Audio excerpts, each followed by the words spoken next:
Picture this, May 1st, 1920. Two baseball teams, the Brooklyn Robins and the Boston Braves, step onto the field. They're expecting a normal game. 9 innings, maybe 10 if things get a little tight. A simple, early season afternoon matchup. But what happened next was anything but normal. These two teams didn't just play baseball. They broke it. They played the longest game by innings in the history of Major League Baseball. A game so long that the sun gave up before the players did. A game where two pitchers threw until their arms were numb, and the sport itself seemed to forget how to declare a winner. There were no special rules, no pitch limits, and no army of relievers waiting in the bullpen. It was just raw, unfiltered endurance. This is the incredible story of Brooklyn versus Boston, a 26-inning marathon that still stands as a monument to human grit. The year is 1920. Baseball is in a fragile state. The infamous Black Sox scandal, where players were accused of throwing the World Series, had just shattered the public's trust in the game. It was also the tail end of the dead ball era, a time when runs were scarce and home runs were practically a myth. The balls were softer, the parks were bigger, and games were often grueling, low-scoring defensive battles. On this particular spring day at Braves Field in Boston, nobody in the stands could have imagined they would witness a piece of history that would never and could never be repeated. The conditions were ripe for a pitcher's duel, but what unfolded went beyond anyone's wildest expectations. It wasn't just a game. It was an epic saga of attrition. The manager for Brooklyn, the legendary Wilbert Robinson, gave the ball to his starting pitcher Leon Cadore. Boston's manager, George Stallings, countered with his own ace, Joe Oeschger. Now, in today's game, this is where the strategy would get complex. A starter might go 5, maybe 6 innings. They'd be on a strict pitch count, with a whole bullpen of specialists ready to take over. But in 1920, the mindset was completely different. You started the game and you were expected to finish it. The idea of a relief pitcher wasn't a strategy. It was an emergency measure for an injury. So when Cadore and Oeschger took the mound, they knew their job was to pitch until a winner was decided. That simple, old-school decision to let 2 men pitch for as long as it took is what set the stage for history. For the first 9 innings, everything seemed perfectly ordinary. It was a classic pitcher's duel. Cadore and Oeschger were in complete control, trading scoreless frames one after another. There were a few scattered hits, a couple of double plays, and fly balls that died harmlessly in the outfielder's gloves. The score remained stubbornly locked at 0-0. As the game headed into the bottom of the 9th, the fans were probably getting a little antsy, expecting a walk-off win or at least a run to send them into extra innings. But the one single run that both teams desperately needed, the run that would have ended the game and sent everyone home, simply refused to materialize. This game was just getting started. As the game crept past the 9th inning and into extras, the mood in the ballpark began to shift. The 10th inning brought a sense of curiosity. By the 12th, that curiosity had turned into mild discomfort. By the time inning number 15 rolled around, this was no longer a baseball game.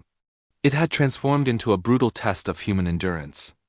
For the players, every muscle began to ache. Bats felt like they were made of lead. The simple act of throwing a baseball became a painful, repetitive motion. But Cadore and Oeschger, the two pitchers, were operating on a different level. They weren't just surviving, they were dominating. Fueled by pure adrenaline and instinct, they continued to mow down hitters.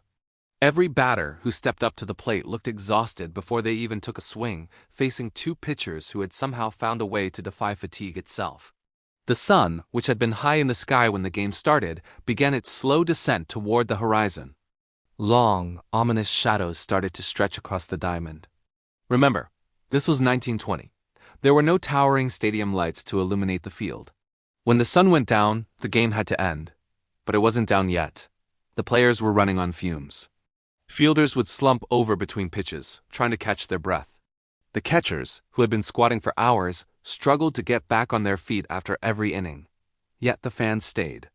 They weren't staying for the thrill of a dramatic finish anymore. They were staying out of sheer disbelief, glued to their seats because they knew they were witnessing something that defied logic. Still, the scoreboard remained unchanged, 0-0. We're now deep into uncharted territory. Past the 20th inning.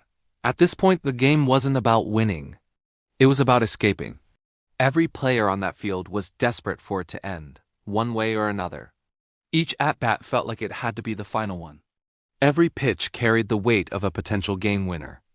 A single mistake, a single bloop hit, a single stroke of luck was all it would take, but it never came. There were no costly errors from exhausted fielders. There were no heroic, clutch hits from batters digging deep for one last ounce of energy. There was just the relentless mechanical precision of two pitchers who absolutely refused to break. Cadore and Joe Oeschger had transcended the game. They were in a league of their own, locked in a stalemate that baseball itself didn't know how to solve. Finally, as the 26th inning came to a close, the umpires had to face a harsh reality. The sky was growing dark. It was becoming genuinely difficult to see the ball, making it not just unplayable, but dangerous. The players were physically and mentally shattered, pushed far beyond any reasonable limit. With visibility fading fast, the head umpire had no choice. After 3 hours and 50 minutes of nonstop play, he called the game. The final score: Brooklyn Robins 0, Boston Braves 0. It was officially declared a tie. There was no winner. There was no loser. There were no celebrations, only collective exhaustion and the quiet, stunning finality of a game that had simply run out of daylight. All that remained was a permanent entry in the record books. Let's just pause and try to wrap our heads around the numbers, because they are truly staggering. Both Cadore and Joe Oeschger pitched the entire 26 innings. Complete games. Just let that sink in. Today, a pitcher throwing a 9-inning complete game is a rare and celebrated feat. These two men nearly tripled that. It's estimated they each threw well over 300 pitches, a number that would make any modern coach or trainer faint. And after all that, not a single run was scored by either side. This record will never be broken. The game of baseball itself evolved to make sure of it. Pitch counts, specialized bullpens, 5-man rotations, and of course stadium lights, all these modernizations exist partly because of games like this, which showed the absolute upper limit of human performance. So why over a century later do we still talk about this game? It's not because it was thrilling. By all accounts, it was a long, grueling, and often boring affair. It's remembered because it was inhuman. The athletes pushed themselves to a place that modern players are protected from ever having to go. It's a testament to a bygone era of toughness and endurance that is almost impossible to comprehend today. But it's also a story about how a sport learns, grows, and adapts to protect its players from their own competitive fire. 26 innings. One afternoon. 2 pitchers who refused to lose. It remains the longest game in Major League history.